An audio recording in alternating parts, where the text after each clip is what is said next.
기도하겠습니다. 하나님 감사합니다.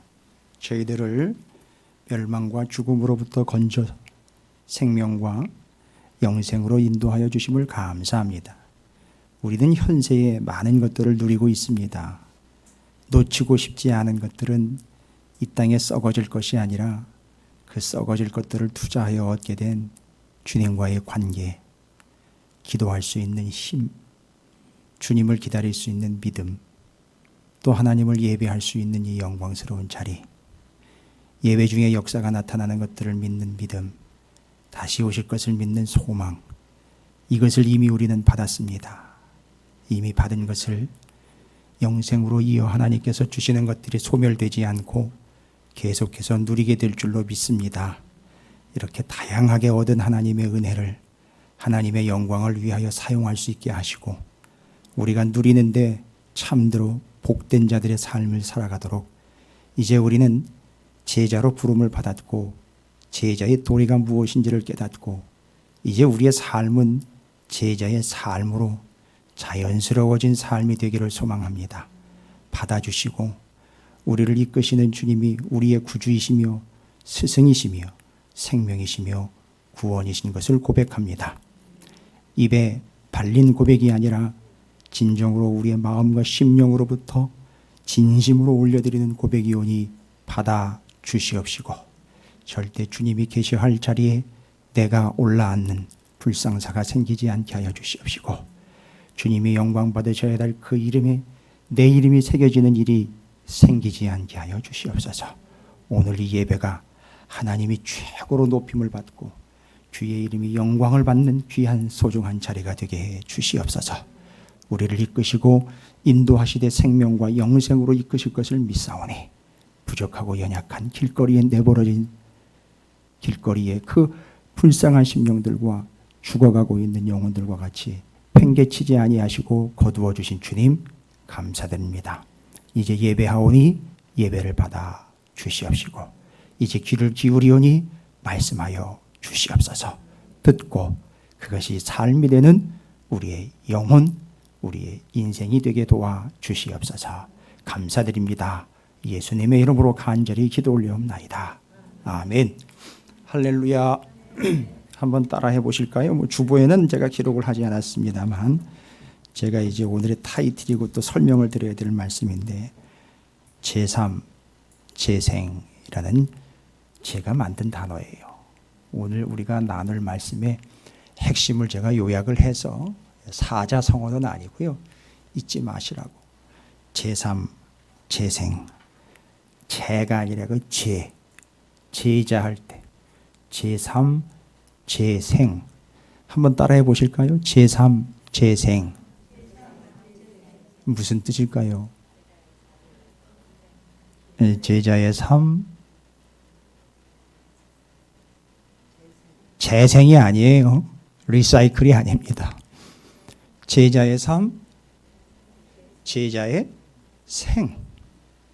삶이나 생이나 같은 말이기도 하겠습니다만 여러분이 기억하시기 쉽게 제자의 삶, 제자의 생.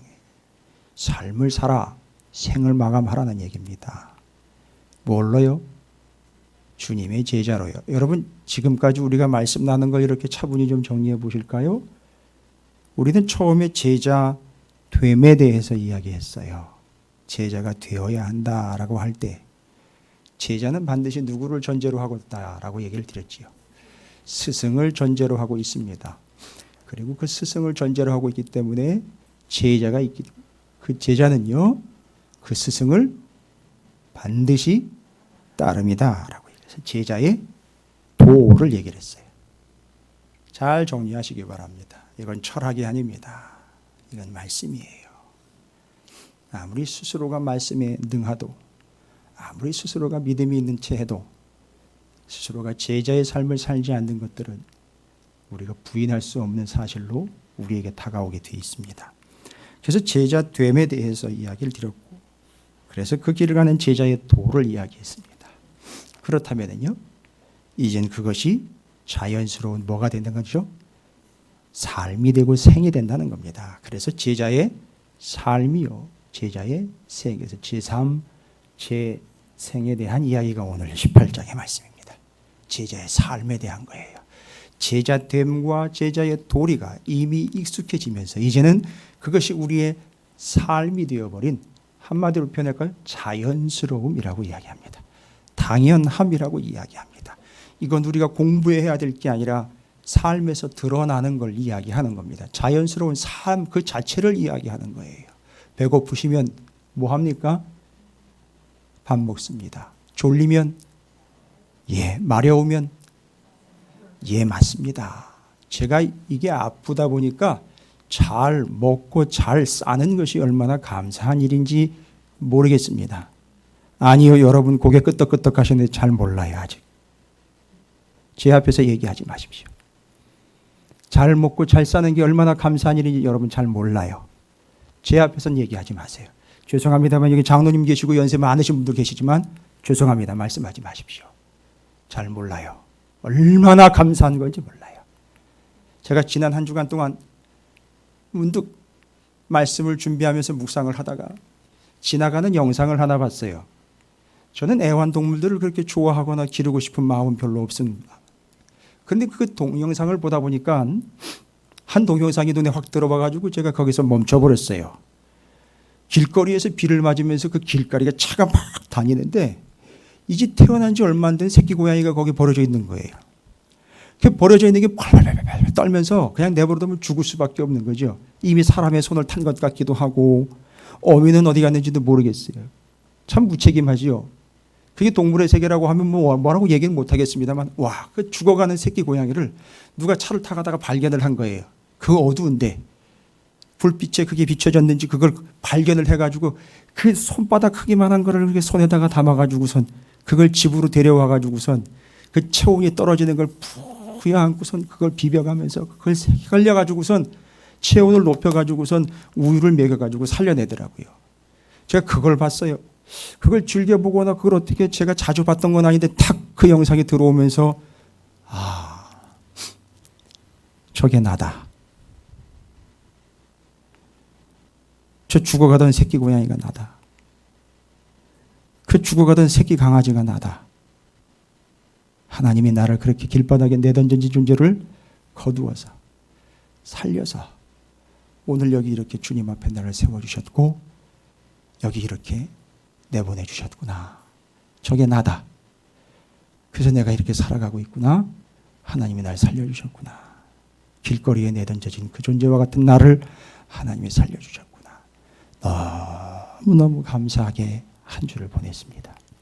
몸은 피곤하고 힘들지만 한 주간 동안 하나님의 은혜가 얼마나 큰지를 제가 깨닫고 말씀을 준비하면서 제3, 제3, 제자의 셈, 제자의 생이 얼마나 소중한 것인지 그것을 오늘 18장에서 이야기합니다. 이건 자연스러움을 이야기하는 거고요. 누구한테 배워서 가는 것이 아니라 주님의 제자된 자들에게는 당연히 나오는 고백이고 습관이며 모습일 겁니다. 첫 번째, 18장 1절부터 8절까지 이야기하고 있는 건 뭐냐 하면 한 가난한 과부가 자신의 어려움을 호소하기 위하여 그 도시에 재판장을 찾아가는 이야기가 여러분 너무나 잘 아시는 이야기예요. 다 아시는 얘기예요. 여기서 핵심은 뭐냐? 제3, 제3, 제자의 삶과 제자의 상의 자연스러운 건 뭐냐면 이거지요. 제가 이제는 이걸 여러분이 기억하시기 쉽게 대꾸로 설명을 해서 여러분에게 말씀을 드릴게요. 여기 나와 있는 이 여인과 재판관의 비유의 이야기는 이겁니다. 제자의 삶은 무엇이냐? 한마디로 이야기하면 18장 1절부터 8절까지 얘기하고 낙심 아니고 기도다라는 거예요. 제자의 삶은요, 자연스러운 삶은 낙심 아니고 기도라는 말입니다. 여러분 여기 낙심이라는 말이요. 어떻게 들리시는지 모르겠습니다. 여러분 낙심은 우리나라 말로 일반적으로 이해가 할 때는 마음이 어려워가지고 이게 기분이 다운이 된 상태라든지 힘들고 어려운 마음에 이 마음이 주저앉은 상태를 여러분이 이해하실 겁니다. 그런데 헬라어는 그렇지가 않아요. 헬라어는 에카케오라는 단어를 쓰고 있는데 흔하게 들었던 얘기는 아닌데 에카케오라는 이 헬라어의 뜻은 뭐냐면 피곤하다, 졸도하다라는 얘기입니다. 실증나다, 내팽개쳐지다, 내팽개치다라는 거예요. 낙심이라는 게요. 아주 피곤해요. 너무너무 힘들어요. 그래서 내팽겨졌습니다. 여러분 이해가 되시겠어요? 연결이 되십니까? 너무너무 피곤해요. 너무너무 힘듭니다. 이유와 핑계는 많아요. 졸도 상태입니다. 너무 곤고한 상태예요. 아주 피곤합니다. 그래서 에카케오라는 말은 아주 실증이 나버렸고 피곤한 상태이고, 표현을 좀 이해하십시오. 여러분이 이해하시기 쉽게 내팽겨졌다, 아주 패대기 쳤다라는 얘기예요. 그래서 기도를 못한다는 거예요. 무슨 얘기인지 아시겠습니까? 뭘 하다가 어디서 뭘 어떻게 하다가 왔는지는 모르겠으나 다 소진이 돼가지고요, 이런 얘기를 해요.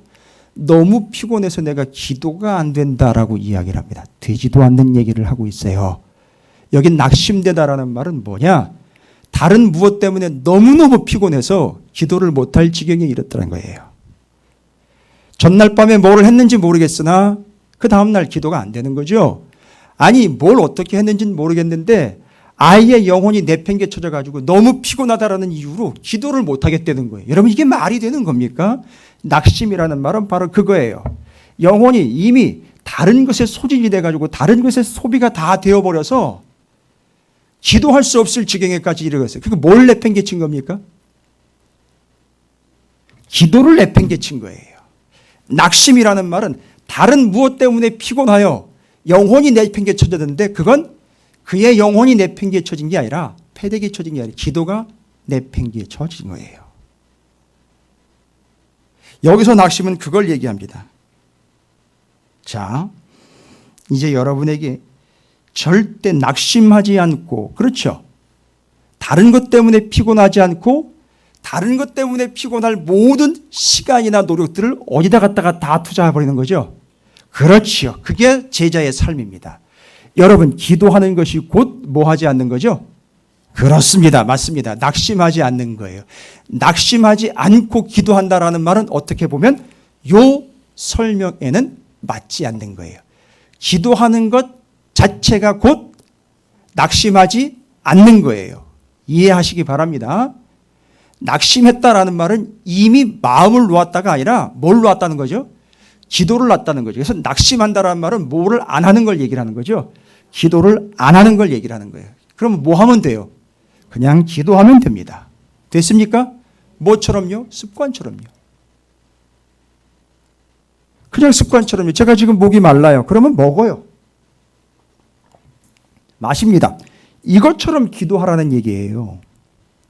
그게 낙심하지 않는 게 되는 거예요. 자연스럽게. 뭘 하고 난 다음에 하는 게 아니라 기도하시는 것 자체가 낙심하지 않는 거예요.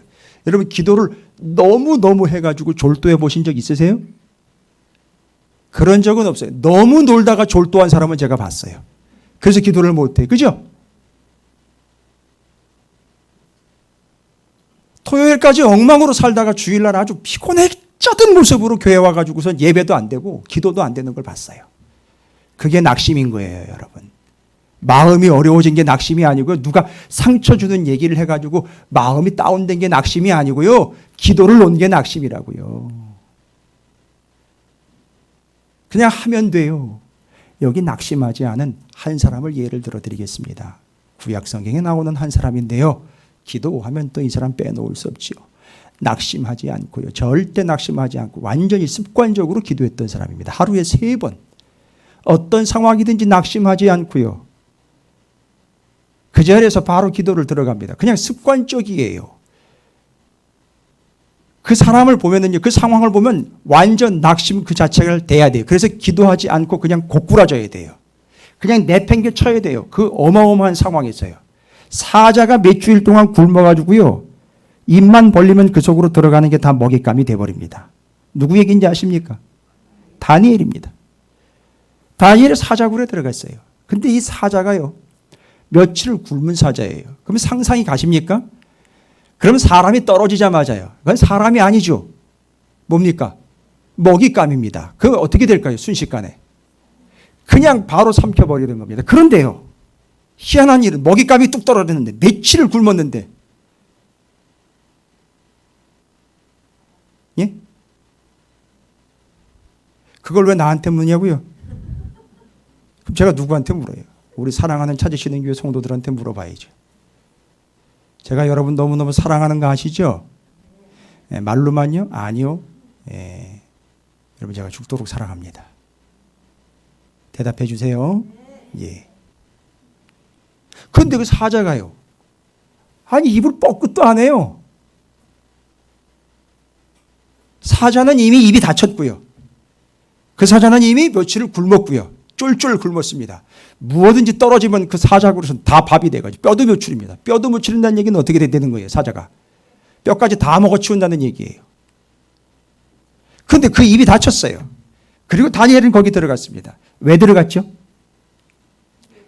다니엘이 정적들이 다니엘을 모함하고자 법령을 하나 만들었어요.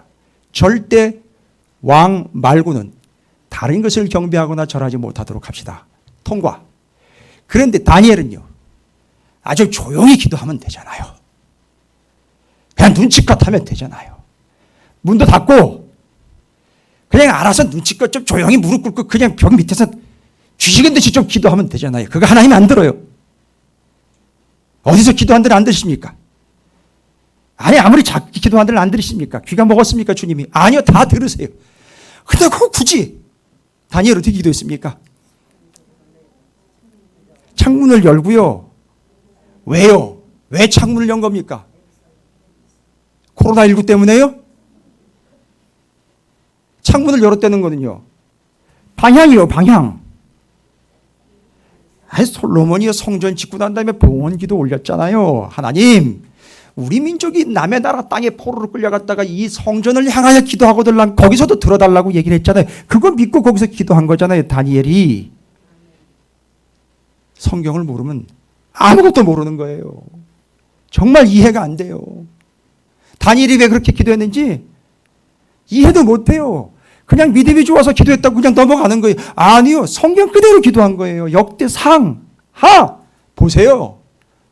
성전 봉헌식이요. 낙성식에서 솔로몬이 기도한 거예요. 다시 보시란 말입니다. 분명히 거기서 그렇게 기도해. 그 하나님이 그걸 들어주신다 그랬어요. 그래서 다니엘은 그렇게 기도한 거예요.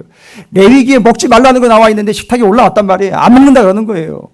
못 먹겠다 하는 거예요. 다 말씀이에요. 근데 다니엘이 그것 때문에 걸려들은 거예요. 그래서 사자굴에 떨어졌는데요. 사자굴에 하루 동안 들어가 있었어요, 여러분. 밤새도록이요. 그런데도 그동안에 사자는 입을 열지 않고요. 다니엘은 멀쩡했었어요. 여러분 그 다니엘이 거기서 뭐 한 줄 아세요? 사자굴에서? 기도 시간이 온 거예요. 기도 시간이 오니까 사자는 저 뒤에서 자기를 잡아먹으려고 딱 기다리고 있는데 다니엘은요. 자기 뒤에서 자기를 잡아먹으려고 하는 사자가 있단 말이에요. 굶주린 사자가. 그런데 다니엘은 기도 시간이 됐어요. 사자를 향하여 낙심하지 않고. 이해가 되세요? 그쯤 되면 너무너무 기진맥진하니까 어떻게 돼요? 그냥 패대기 쳐지겠죠. 기도는 뭔 기도가 나와요 거기서. 당장 저게 나를 잡아먹겠다 생각했으면 기도가 나옵니까? 아니죠. 아이 기도가 안 나옵니다. 그 자리에서 푸석 주저앉는 거예요. 그냥 난 이제 죽었다 끝내는 거예요. 그 기도가 끊겨지는 겁니다. 그게 낙심인 거지요. 그런데 다니엘은 그 자리에서 어떻게 합니까? 시간 됐어요. 무슨 시간? 밥 먹을 시간. 화장실 갈 시간 아니요. 늘 기도했던 것처럼 기도할 시간이 된 거예요. 그래서 어떻게 했어요? 사자가 뒤에서 자기를 바라보고 노려보고 있는데 어디를 향하여?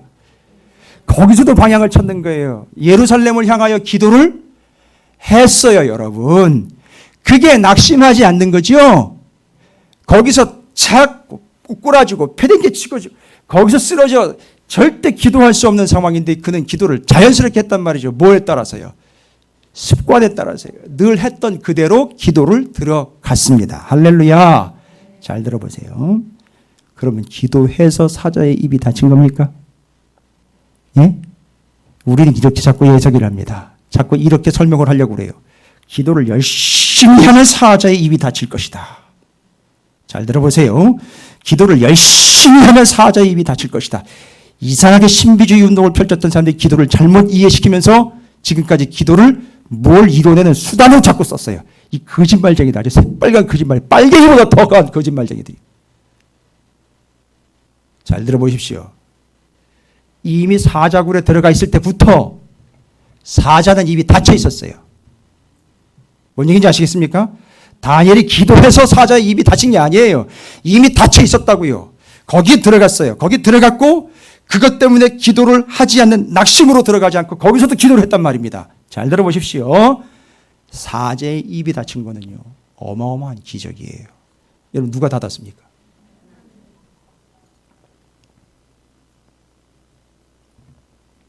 그리고 그 굴 밖에서는요, 어떤 일이 있었는지 아십니까?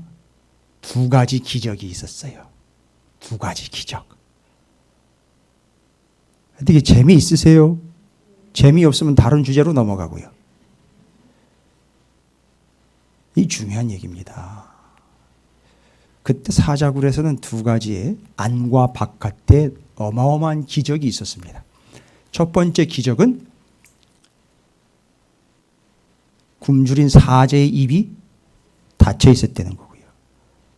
굴 바깥에서는요, 왕의 입이 열려 하나님께 그 왕이 기도하고 있었던 거예요. 여러분 이해되십니까? 이 두 가지 기적이 일어난 거예요. 근데 그게 다니엘이 기도를 해서 기적이 일어난 게 아니라 이미 기적은 하나님 베푸시고 계셨어요. 근데 그 안으로 다니엘이 들어가 기도를 그냥 습관적으로 했어요. 낙심하지 않고. 됐죠? 그러면 그 사자굴 안에는요, 두 가지가 공존하고 있죠. 뭐가 공존하고 있습니까? 사자의 입이 닫힌 기적적인 사건이 있고, 다니엘은 그 안에서 기도하는 거죠. 여러분, 기도와 기적은 기도하는 것 때문에 기적이 나타나는 게 아니라 기도와 기적은 같이 일어나는 거예요. 그래서 그 기적에 누가 참여하는지 아십니까? 기도하는 사람들이 참여하는 거예요. 여러분이 기도해서 기적이 일어나는 거 없어요. 물론 하나님이 응답하시면 못 될 일은 없습니다만 잘 들어보세요. 사자굴 안에는 두 가지가 공존했습니다. 기적과 기도가 공존했어요. 따라서 기도하는 것이 곧 뭐하지 않는 것이라 그랬죠? 낙심하지 않는 것이 사자굴의 다니엘 이야기를 통해서 결론 냅니다. 기도하는 것, 그것이 곧 기적인 거예요. 죽어라고 기도 안 해요. 요즘에 그리스도인들이요, 죽어라고 기도 안 해요. 그러니까 그게 결국 낙심인 거예요. 그러니까 기도가 기적인데 기적이 일어나지 않는 거예요. 믿으시면 아멘 하세요. 따라합니다. 기도하는 것이 낙심치 않는 것이요, 기도가 기적이다. 할렐루야. 기도하시는 분들 그게 기적인 거예요. 할렐루야. 이해가 되십니까? 이제 낙심 말고 기도, 제3, 제 생의 첫 번째. 두 번째. 첫 번째 주제가 좀 중요해서 좀 시간이 길었습니다만 9절부터 14절입니다. 9절부터 14절은 여러분 잘 아시는 바대로 뭐 거기 설명되어 있는 건 내용들 읽어보시면 이미 우리는 다 알고 있는 내용들이라, 9절부터 14절에서는요 뭘 이야기하고 있죠? 바리새인과 세리의 비유를 통해서 이걸 이야기합니다. 첫 번째는 낙심 말고 기도라 그랬습니다. 두 번째 주제는 이런 식으로 제가 기억 잘 하실 수 있도록 높임 말고 낮춤이라고 주제를 정하겠습니다. 제3, 제4. 높임 말고 낮춤.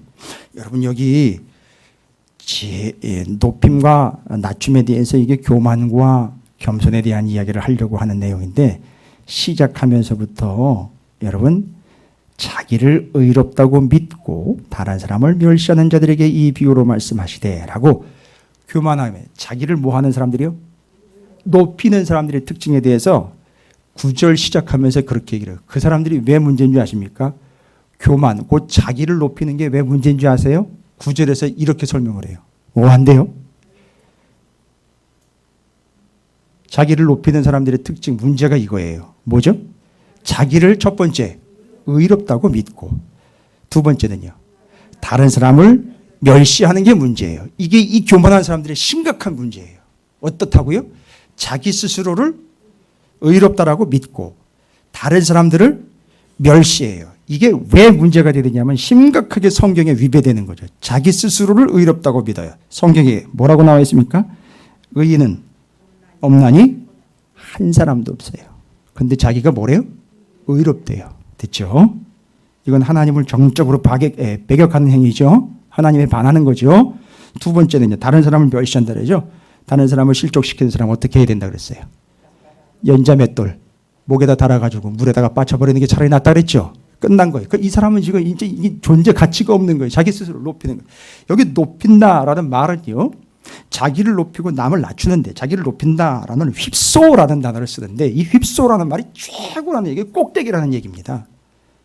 맨 꼭대기요. 휩소. 그래서 높인다라는 말은 자기를 제일 꼭대기에다 놓는 거예요. 이 사람은. 항상 자기를 맨 위에다 놔야 돼요. 그래야지 직성이 풀려요. 자기가 꼭대기가 돼야 되고 자기가 머리가 돼야 돼요. 이 사람이 여기 휩소라는 단어를 그렇게 쓰고 있어요. 자기가 높인다라는 말로 헬라어로요. 완벽하게 가장 높은데 최정상, 최고를 얘기를 해요. 그런데 반대로 재생제삼, 제자의 삶은요. 낮추는 거예요. 이미 계속 얘기를 했잖아요. 높이는 거 말고 낮추는 걸로 해가지고 잔치자리에 가면 높은 자리에 앉지 말고 맨 낮은 자리가 앉아있으면 누가 와가지고 주인이 와가지고 높인다. 여기 낮춘다라는 말을 설명드립니다. 낮춘다. 타페이노 죄송합니다. 타페이노라는 단어의 헬라로 타페이노. 한번 따라해 보십시오. 타페이노. 그런데 이 타페이노라는 말은 그냥 단순히 겸손이라는 말로 성경에서 해석을 많이 해놨었어요. 근데 이게 겸손이라는 말로 해석을 하는데 타페이노라는 말은 낮춘다라는 말과 함께 초라하고 천하여 낮게 드러나 있다는 뜻이에요. 그게 뭐냐면 아주 초라하고 천한 모습으로 낮게 드러나 있는 게 낮춘다라는 말의 뜻이에요. 타페이노라는 헬라어가요. 그러면 앞에서는요. 어떤 사람은요. 바리새인과 같이 그렇게 자기를 높이는 사람들은 자기를 최고의 위치에다 놓지요. 자기를 가장 높은 데다가 놨습니다. 그런데 낮춘다라는 말을 자기를 어떻게 해서요? 낮추어서 초라하고 천한 상태로 어떻게 낮게 드러나 있는 거예요. 이러면요. 어떻게 된다는 겁니까? 뭘 이렇게 하라는 거죠? 왜 이렇게 하라는 거죠? 그 사람들처럼 자기를 높이지 말고 여기 타페이노 결국 자기를 초라하고 천한 모습으로 낮게 드러나 있으면 어떻게 된다는 거죠? 자기가 초라하고 천한 모습으로 낮게 드러나 있으면 자기를 높이는 사람 볼까? 비교했을 때 어떻게 한다는 거죠? 이제 여기 하나님이 등장하셔야죠. 자기를 낮추고 천하게 드러나 있으면 하나님이 높이신다는 거예요. 자기 스스로를 꼭대기에다 놓은 사람들은 낮추시고 이렇게 자기를 천하고 비천하게 낮추어 누워있는 사람을 높여서 하나님이 세우신다는 얘기를 하시는 거예요. 그래서 제자의 삶은 높임 말고 낮춤이라는 거예요. 그래서 아주 천하고 비천하게 그냥 들어 누르는 겁니다. 주님 앞에서. 아예 그냥 깔아 엎으려는 겁니다. 누구처럼요? 이 사람들이 있었잖아요. 몇몇 기억되는 분들 안 계세요? 세례 요한같이 그렇게 낮추어 그 아래 까는 겁니다. 그럼 어떻게 하신다? 하나님이 높이신다는 얘기를 하는 거예요. 이게 제자의 삶입니다. 할렐루야. 이어집니다. 18장 15절부터 17절까지입니다. 18장 15절부터 17절까지 어린아이 주님께로 데려오는 거 얘기하는 거지요. 그렇지. 여기서는요. 용납하라. 금하지 말고 용납이라라는 걸로 좀 주제를 좀 기억하시면 좋을 것 같아요. 금함이 아니요 용납이다. 이거 참 어려운 얘기이기도 합니다. 여기 용납이라는 말은 헬라어 원어로는 용서하다라는 뜻이 또 원래 있어요. 용서하다.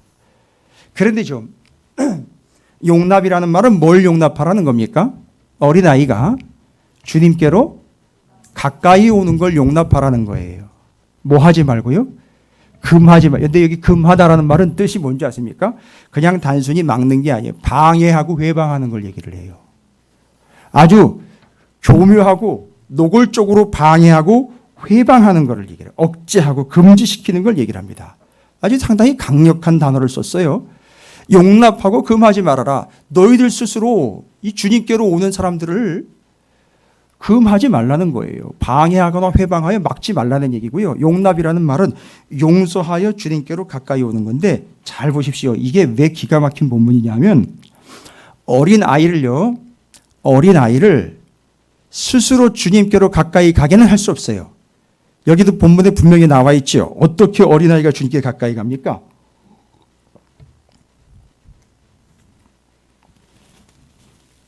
15절 보세요. 사람들이 예수께서 만져주심을 바라고 자기 어린 아기래요. 그러니까 걸어다니는 아장아장 걸어다니는 애가 아니에요. 어린 아기는 베이비 어떻게 해야 돼요? 데리고 가야 돼요. 데리고 가면 잘 보세요. 있던 자리를 떠나 주님께로 가까이 가는 걸 얘기를 하는, 그래서 그 죽음과 죄악의 자리를 떠나 주님께로 가까이 오는데 데리고 와야 된다는 거죠. 여러분이 데리고 와야 되는 존재들이에요. 그들이 어린아이처럼 내버려두면 죽는다. 그 새끼 고양이처럼 그냥 그 길거리에 두면 죽어요. 근데 데리고 나오는 걸 막지 말라는 거예요. 왜 막냔 말입니다. 막는다는 거는요, 오는 걸 오지 말라고 하는 게 아니라 안 데리고 오는 것도 막는 거예요. 그들을 보고도 안 데려오는 것도 우리가 막는 거라고요. 여러분 주변에 데리고 와야 될 사람들 안 데려오는 것도 여러분이 막고 있는 거란 말입니다. 그래서 어린아이가 그 부모와 함께 그 자리, 죄악의 자리를 떠나서 주님께로 가까이 오는 것은 절대 막지 말라고 용납하라는 거예요. 오히려 내가 데리고 와라 이런 얘기를 하는 거예요. 이해가 되십니까? 제자의 삶은 주님께로 가까이 오는 것을 막지 말고 용납하라. 막음이 아니라 용납이라라는 것을 이야기해요. 첫 번째는 뭐라 했죠? 낙심 말고 기도라 그랬어요. 두 번째는요, 높임 말고 낮춤이에요. 세 번째는요, 금하지 말고 용납. 됐습니까? 용납이라는 말은 어여와 이게 아니라 어떻게 함이라, 부모가 아기를 안고 데리고 오는 것을 주님께로 데리고 오는 걸 얘기를 하는 거예요. 할렐루야. 우리 구미자 집사님 사랑하는 딸 경미를 그렇게 데려오는 것처럼요. 경미가 아기가 돼버린 거죠. 아니요, 누구든지 그렇게 주님 앞엔 아기인 거예요. 그리고 그 죄악과 죽음과 범죄의 자리를 떠나서 주님께로 가까이 오는 걸 절대 막으면 안 되는 거예요. 우리가 이제 그걸 해야 된다는 얘기를 하는 겁니다. 봉헌 1주년을 맞는 우리는 뭐를 해야 되나? 그렇죠. 용납해야 되는 거죠. 뭐 하지 말고요. 금하지 말고 제발 우리 스스로가 그들을 금하고 막고 방해하고 회방하는 존재가 되어 있는 건 아닌지 돌아보시기 바랍니다. 계속되고 있습니다. 제3. 이게 뭐가 가는 게 있으면 오는 게 있어야 되는데, 제3, 재생, 제자의 삶, 제자의 생을 제가 설명드리고 있어요. 뭐하고 뭐 아니며 무엇이다. 무엇이 아니고 무엇이므로 여러분 기억하시기 쉽게 그냥 설명드리고 있는 거예요. 됐죠? 잘 기억하고 계십니까? 그래서 이렇게 쭉 열거하는 거예요. 내용이 쭉 열거가 된 게 분산된 게 아니라 삶을 이야기할 때 이렇게 자연스러움을 이야기하고 있는 겁니다. 네 번째는 그러면 뭘 얘기를 하는 걸까요? 18장 18절부터 30절까지예요. 18장 18절부터 30절까지는 뭘 얘기하는 거냐면 현세 말고 영생이라라는 거예요. 뭐 말고 뭐요? 현세, 지금 이 세상의 삶 말고 영원한 삶이라는 걸 이야기하는 거예요. 우리 제자의 삶은요, 어디에다 포인트를 맞춥니까? 여기가 아니라 영원한 삶인 거예요. 그런데 재미있는 거는요, 재미있는 건 좀 나머지는 읽어보시면 알아요. 요거 거지 나사로와 부자 비유, 이게 설명 이미 들으셨으면 요건 이해가 되는 얘기예요. 그죠? 내용은 따로 설명드리지 않으니까, 가운데 있는 내용은 설명드리지 않아도 여러분 다 아시는 내용인데, 잘 보시면 30절에 현세 여러 배를 받고 내생에 영생을 받지 못할 자가 없느니라 하시니라 라고 얘기하기가 상당히 중요한 구절입니다. 뭐 말고 뭐라 그랬죠? 현세 말고 영생이라 그랬잖아요. 근데 여기서는 현세 여러 배를 받는데요. 야, 이거 어떻게 설명을 해야 되나? 현세 말고 영생이라 그랬는데. 여러분 여기 중요한 사실 하나는 우리의 삶, 신앙은 현세와 영생이 단절된 게 아니라 뭐 한 거예요? 이어져 있다는 거예요. 그래서 지금 여러분 요 현세를 살고 있지요. 요 현세에 이미 여러분 뭘 얻으셨어요? 구원을 얻었잖아요. 그 구원이 여러분 죽으면 끝나는 겁니까? 아니요. 구원 받았기 때문에 어떻게 돼요? 영원히 이어지는 거지요. 따라서 현세와 영생이 단절이 아니라 연결되는 거예요. 지금 여러분 현세를 살아가면서 얼마나 영원한 것들을 많이 누리고 계십니까? 그렇죠? 어떠세요? 또 그 표정은 뭡니까? 여기 여러 배라고 나와 있죠? 여러분 여러 배는 곱하기 몇 아니에요. 여기 여러 배는 헬라어 원어로는요. 다양한 걸 받았다라는 얘기예요. 다양한 거예요. 몇 곱을 받았다 아니에요. 또 우리 맨날 몇 배 뻥튀기 맨날 이런 것만 얘기를 해가지고 여러분 몇 배에서 몇십 곱 얘기하는 게 아니라 여기 여러 배라는 말은 아주 다양한 걸 받았다는 거예요. 어디서요? 현세에서요. 여러분 왜 현세에서 다양한 영원한 것들을 받은지 아세요? 어떻게 했기 때문이에요? 앞에 있는 내용들을 보니까 여기 다 했잖아요. 아니 부자 얘기 나왔잖아요. 부자는요 늘 뭐해요? 부자는 늘 어디서 맞추고자 해요? 현세에서 맞추고자 하잖아요. 근데 제자는요 현세 것을 어떻게 해서요? 영원한 것을 위하여 여긴 버렸다고 그랬잖아요. 전에서는 다 버렸다고 그래요. 버린 게 아니라 투자하여 영원한 것을 얻었잖아요. 지금 단 1시간 좀 넘는 시간이지만 투자해서 여러분 예배 드리지요. 지난주 기억하세요? 예배 중에 기적이 나타난다는 거 아세요? 예배를 잘 드리면 기적이 나타나는 게 아니라 예배 중에 기적 나타나는 거 아시죠? 이미 말씀드렸잖아요. 기도 중에 기적 나타나는 거예요. 기도와 기적은 공존하는 거잖아요. 그러니까 이걸 모르니까 예배가 어떤 의미인지를 모르는 거예요. 지각, 예배 빼먹는 거 수도 없이 일어나는 거예요. 지금 현실에. 여러분 손해인 거예요. 예배 중에 기적이 나타나요. 기도 중에 기적인 거예요. 기도가 곧 기적인 거예요. 그래서 현세가 아니라 영생이라는 말은 현세에서 승부를 보는 게 아니라 현세를 투자를 해서 영생으로 이어지는데 현세 이미 영원한 것을 위해 투자한 사람들은 현 시대에 이미 얻었어요. 뭐요? 구원을 얻었어요. 그죠? 그리고 지금 우리는 영원한 삶을 이미 누리고 있는 거죠. 기도응답, 은혜, 구원, 병고침, 해결. 아이고, 많이 받았잖아요. 이미. 그죠? 그걸 왜 받았나 싶었더니만 현세에서 승부 보는 게 아니라 현세 것을 투자를 해서 하나님께 그냥 드렸더니만 그것이 우리에게 영원한 것이 되어 여러 가지 아주 다양한 것을 우리 지금 누리고 있어요. 예수님을 믿으니 평안이 오시지요. 기도가 기적이라는 걸 깨닫게 됐지요. 말씀을 붙잡고 사는 말씀이 이루어지지요. 이러면 이게 영원한 거 아닙니까? 이게 바로 어떻게 된다? 여기서 끝나지 않고 이어진다는 거예요. 영원히. 할렐루야. 여러분 우리가 절대 여기서 가져가지 못하는 것도 있지만 여기서 현세에서 누린 것들이 쭉 이어지면서 같이 가는 게 또 있어요. 그렇죠?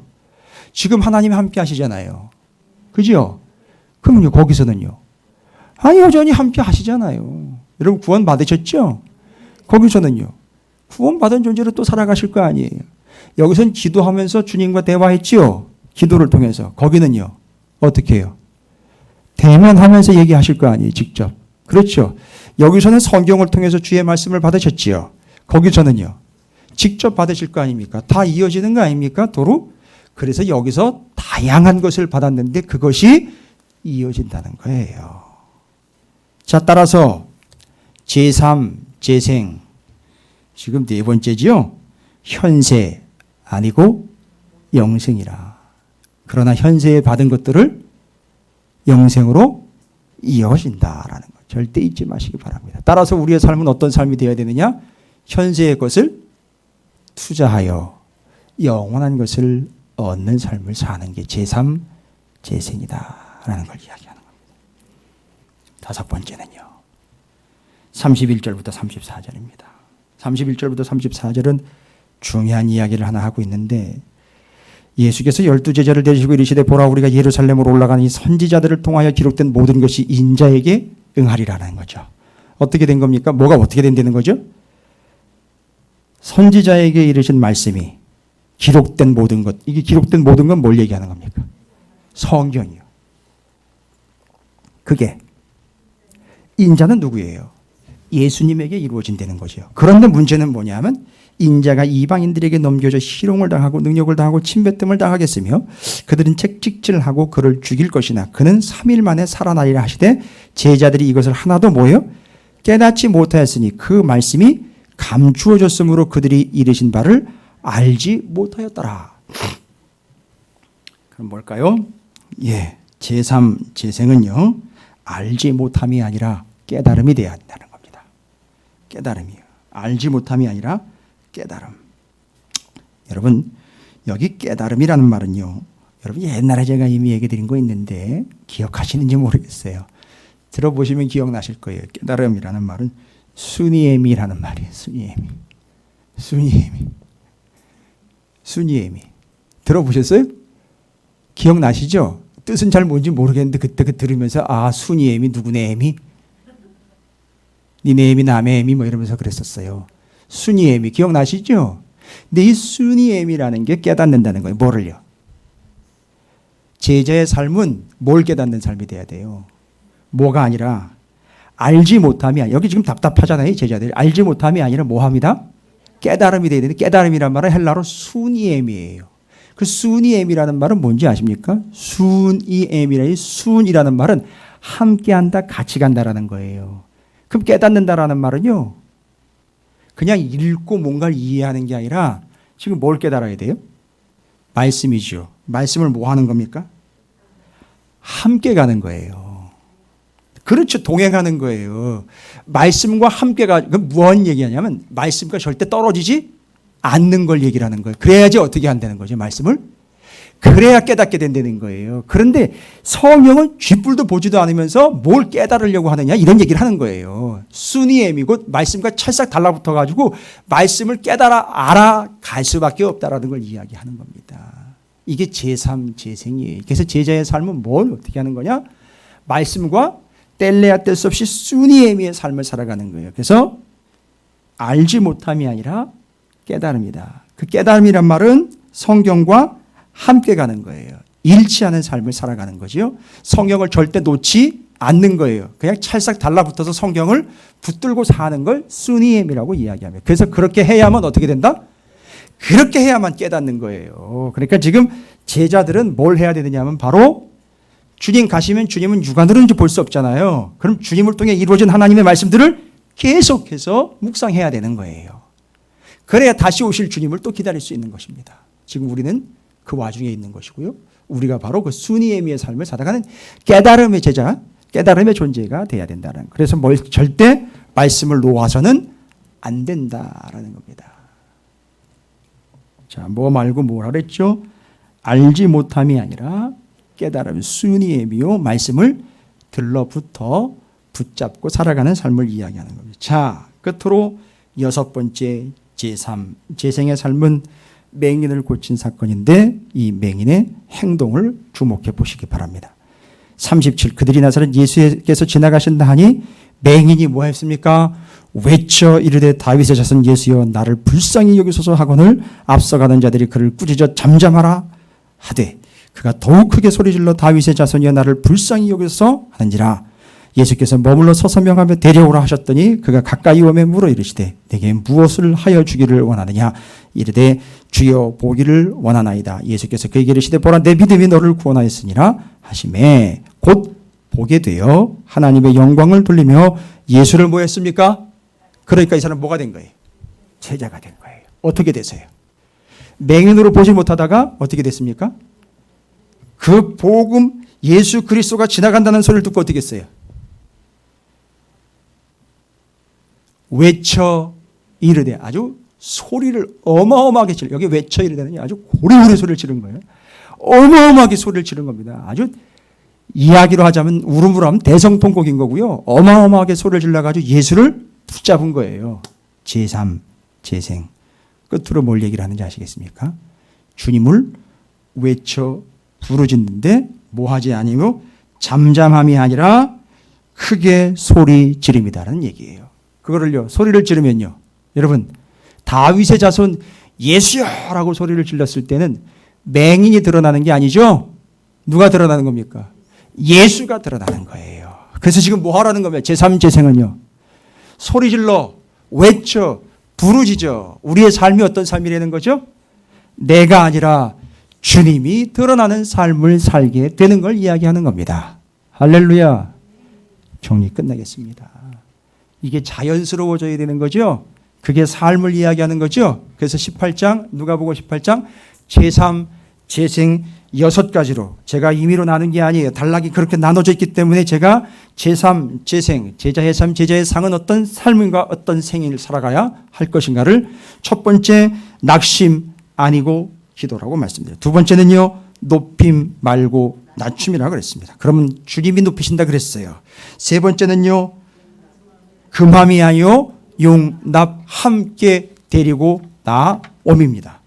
네 번째는요. 현세 아니고 영생. 그러나 현세에 여러 가지를 누리는 것이 어떻게 된다? 영원까지 이어진다. 따라서 현세의 것을 영원을 위하여 투자하는 삶을 살아라. 다섯 번째는요. 알지 못함이 아니라 깨달음이라. 이를 위하여는 뭐와 둘러붙어 있어야 합니다? 하나님의 말씀과 들러붙어 함께 가야 합니다. 끝으로 잠잠함이 아니라 크게 소리 지름 곧 누구를 드러내미라? 예수 그리스도를 드러내미라. 할렐루야. 한번 외쳐보겠습니다. 제3, 재생. 제자의 삶, 제자의 생. 여러분이 이런 삶을 살아가시게 되시기를. 그래서 여러분 당연한 주님의 제자가 되시기를 주님의 이름으로 축복합니다. 기도하겠습니다. 주님, 사랑하는 찾으시는 교회 성도들이 주님의 참 제자가 되어 제자의 삶을 살아가는 자연스러운 존재들이 되게 하여 주시옵소서. 예수님의 이름으로 간절히 기도 올리옵나이다. 아멘.